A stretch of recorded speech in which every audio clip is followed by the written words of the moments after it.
Je vous remercie, Monsieur le Président. Monsieur le Président, Madame la Secrétaire d'État, très chers collègues, comme vous pouvez le constater, je suis contre cet amendement, tout comme je suis contre cette proposition de loi. Et cela se justifie encore parce que nous sommes dans un contre-projet. Ce que vous venez de faire, Aïb,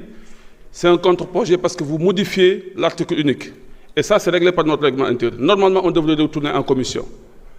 Deuxièmement, l'article 118 est un complément de l'article 132. L'article 132, moomuñu ko, dañ ko importé. Code électoral moo ko moom. Article 126, 128 moomuñu ko. Code électoral moo ko moom. 168 ak 169. li mu bëgg a wax foofu mooy mandat bi li tax nga koy ñàkk li tax ngay ñàkk mandat mooy ñu dissoudre assemblée nationale constitution moo ko wax wala nga démissionner sa parti wala mu yóbbu la ci régime mu inéligibilité ak incompatibilité li tax ñu wax ni su fekkee da nga article 104 boobu ngay wax dañ ne la bi muy exister 2 sessions ñoo amoon 2 sessions moo amoon ci benn année bi mais léegi dañ ko def session unique bu commencé octobre jëm juin te boobu dañu waxoon ni bu fekkee ni yow da nga absenté ci séance su 2 sessions consécutives dañ lay woo nangu sa salaire ba pare ni la wax ne tu peux être déclaré démissionnaire d'office et loolu moomuñu ko ñun code électoral moo ko moom c'est un régime d'incompatibilité bu ngeen bëggee comprendre lii dem leen ngeen liggéey article 115 de notre règlement intérieur moo waxaat lii ma leen di wax nii waxuma ko pour man j'ai le devoir de dire la vérité et de dire ce que je pense et de ce que je sais kooku dama ci am wareef sama digganteeg yéen ak sama nawle ak sama digganteeg sénégalais yi bëgguma ñu juum parce que juum bi xam nga lan lay indi mooy dafay doyadal suñu assemblée te bëgguma assemblée bu doyadi parce que dañu en train de légiférer sur notre règlement intérieur ba pare ñu ngi koy violer ñun suñu règlement intérieur la ñuy violer imaginez ñu ni la présence est obligatoire wax naa ne loolu Ayib boo fekkee da nga bëgg a justifier say sanctions par la présence obligatoire mais mënul nekk en plénière parce que constitution bi waxu la ko mandat bi moomoo ko benn rek nga mën l'assemblée lenn rek la mën mooy exiger la présence en commission parce que sans la commission l'assemblée ne travaille pas c'est pourquoi on a dit à l'article 42 sont tenus d'être présents c'est là où 3 absents ñu dàq la parce que sans te bu foofu dañ naan la yow da ngay suppléer da ngay wut suppléant mais fii xam lan la ñuy wax da ngay déléguer sa vote parce que délibération la mais fële da ngay suppléer te ka ngay suppléer wu mooy ñëw wax te la mu wax daf lay engagé c'est ça la commission c'est ça le travail parlementaire loolu la assemblée moom mais assemblée moomul mandat bi assemblée commission yi moo ko moom bu ko neexee nag mu ñu leen yéen su ngeen ñëwul ci commission 3 fois dañ leen di dàq parce que dama soxla commission boobu nit ñi liggéey indil ma rapport dañ ne la bu la neexee nga déléguer sa vote mais tant que mënoo déléguer sa vote yaa ngi koy mën déléguer tant que respecté les dispositions de l'article 99 article 99 boobu danoon règlement intérieur lañ jëlee lii ngay wax ni yow loolu foofu lañ ko jël indi ko fii mu ngi déjà dans notre règlement intérieur loolu article 82 les excuses légitimes là mu ngi ci règlement intérieur bi lire ko xamoo ko woon boo ko xamoon doo taxaw fii daal li nga wax c'est pas possible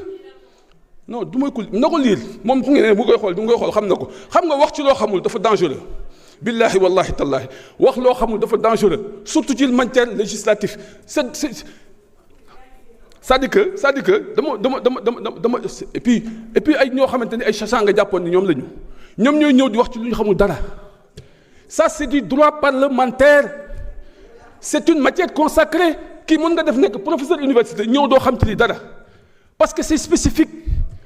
li nekk ci enjeu mooy suñu constitution ñaari loi organique bii code électoral la bii règlement intérieur la ñoom lañ dajale mooy droit parlementaire au Sénégal loolu mooy régir ñun li ñuy def lépp dafa am loo xam ne dañ ko jële fële indi ko ci suñu biir ñun jële ko ci constitution bi indi ko ci suñu biir dajale ko mooy suñu règlement intérieur mënoo fi jaar lenn te respecté wu ñaar yooyu lii ñuy def nag dafa violer loolu moo tax may xàccu di leen wax ni nañ ko retiré buñ ko retiré xam nga lan la ñuy dimbalee suñ ko retiré xam nga lan la ñuy dimbalee mooy dafay crédibiliser suñu assemblée mooy daf ñuy jox fulla daf ñuy jox fayda bu leen neexee nag mën ngeen ko voter parce que vous êtes majoritaire mais l'histoire retiendra que Tafsir avait parlé yàlla doole sutura.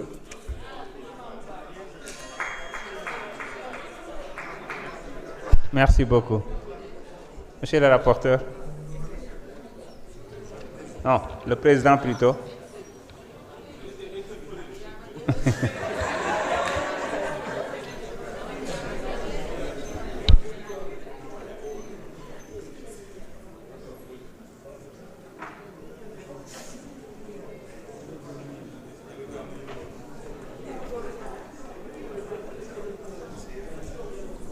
Monsieur le Président, yaakaar naa bëgguma woon sax wax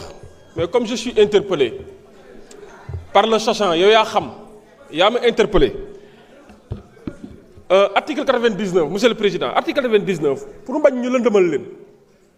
day régir ce qu'on appelle les délégations de vote loolu la wax waxul leneen délégation de vote la wax si fan nañ admettre non déglul rek non bu ñël dugal délégation de vote la wax dani les députés ne sont autorisés à déléguer leur vote leur droit de vote que dans les cas suivants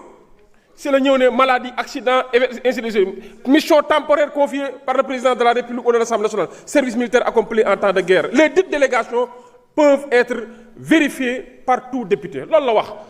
looy waxal 99 lu mu waxul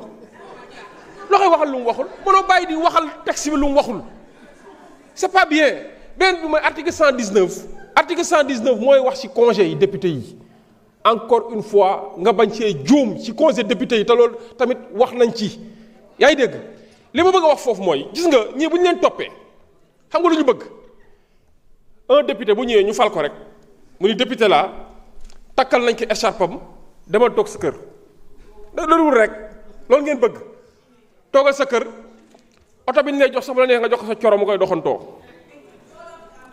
bu la neexee nga jox ko sa far mu lay dox bu fekkee amul jëkkër non c'est-à-dire loolu laa la bëgg a wax ba instrument de travail la yaa ngi dégg ngeen baal ma yéen célibataires yi ma ni instrument de travail la tey jii bu ñu la falee député jox la oto jox la carburant jox la indemnité